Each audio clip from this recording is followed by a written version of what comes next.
Hey, what is up everyone? Pastor JAMZ here back with another review and part 2 and final part of my Kendrick Lamar, Mr. Morale and the Big Steppers review. This pretty hefty album, and everyone's really excited about this. Just needed some time to really digest this album. It's really bulky. There's a lot to go on about and a lot to take in, I should say.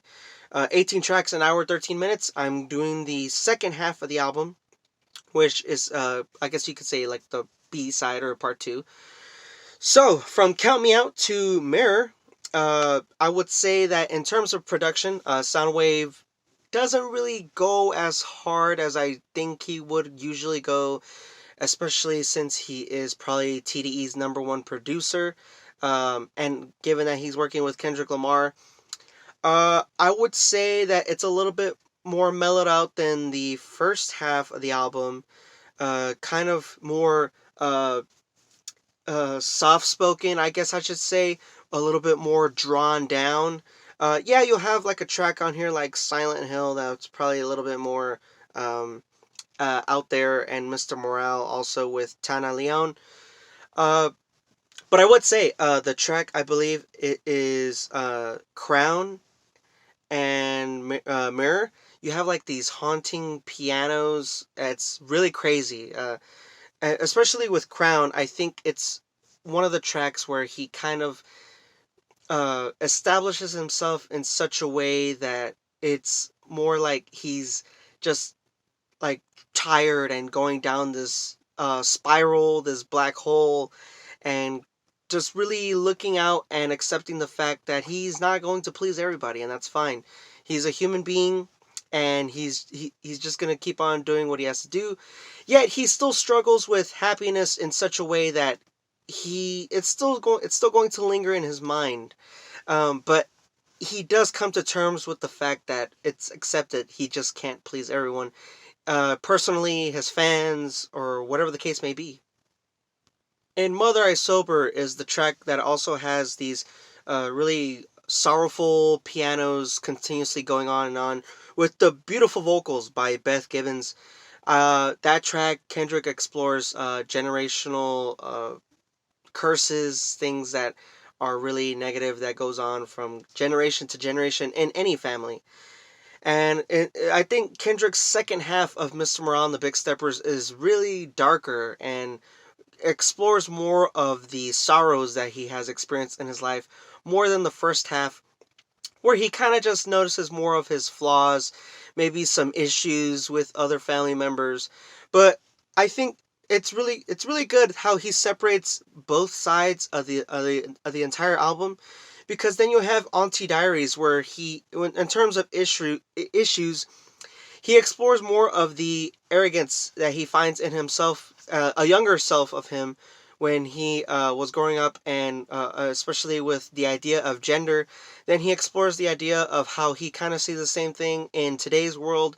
He even uses a homophobic slur that I think shouldn't really get backlash. He is an artist exploring art. He is not expressing that term in any negative connotation.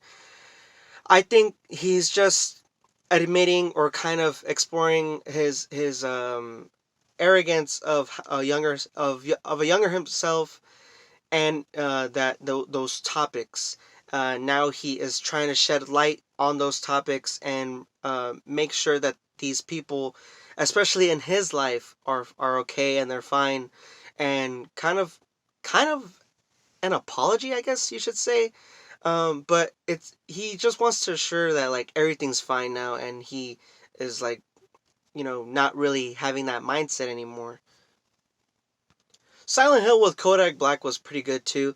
Didn't really expect that type of beat, or that type of interaction between them. I think it was really out there, and kind of gave Kodak Black a more of a spotlight in terms of how he was incorporated, especially with the whole album, kind of narrating everything, kind of being the voice for Kendrick Lamar, or his thoughts. And I think it's really good how they contrast each other.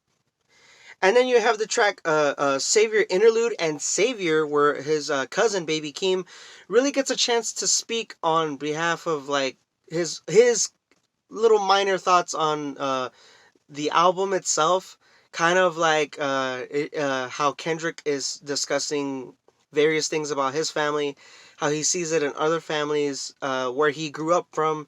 I think it's really good that that Baby Keem, his cousin, gets a chance to really kind of put his own thoughts on that thing, and it's a really good song, really good tracks. I think that they've explored really good a path with each other, dating all the way back with Family Ties when they came out with the first track together. And then finally, we have the track Mirror, where I think it's a great ending, although it ends abruptly. That's kind of strange. I thought that was going to be like a little monologue at the end, kind of final thoughts, but no. The last track, Mirror, is just it's Kendrick choosing him. He's going to choose himself. He's going to go forward with this positivity, and there's not really anything else that there's going to be to it. He got everything off his chest, and hopefully he would keep that positive mindset, not really dwelling on these things anymore. And I think it's really good for him, especially as an artist and as a person, honestly, that he got a chance to do this. It's not what everyone wanted it to be, but I think it's what he really wanted to get out there.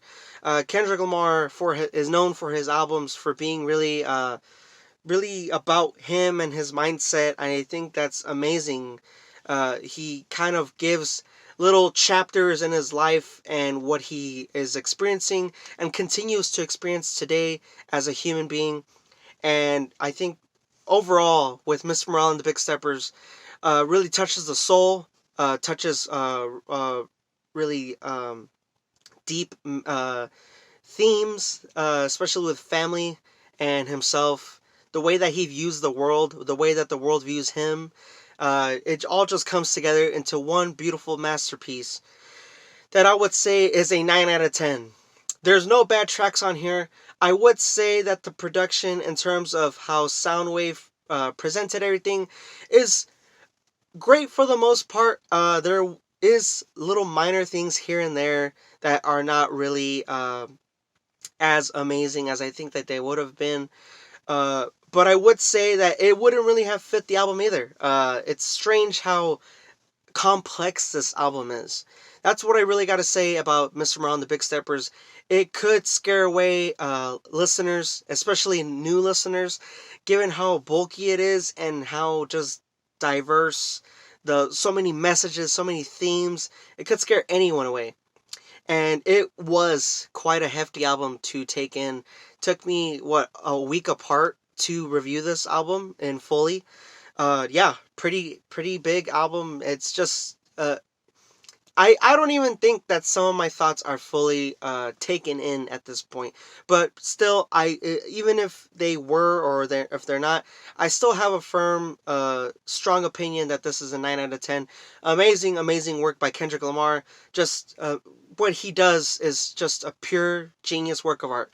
Let me know what y'all think. Link will be in the description down below if you haven't heard this amazing album already. And thank you all for watching. I'm going to try and stick to 2 videos a week still working on it. Just graduated and all that stuff. And it was my birthday.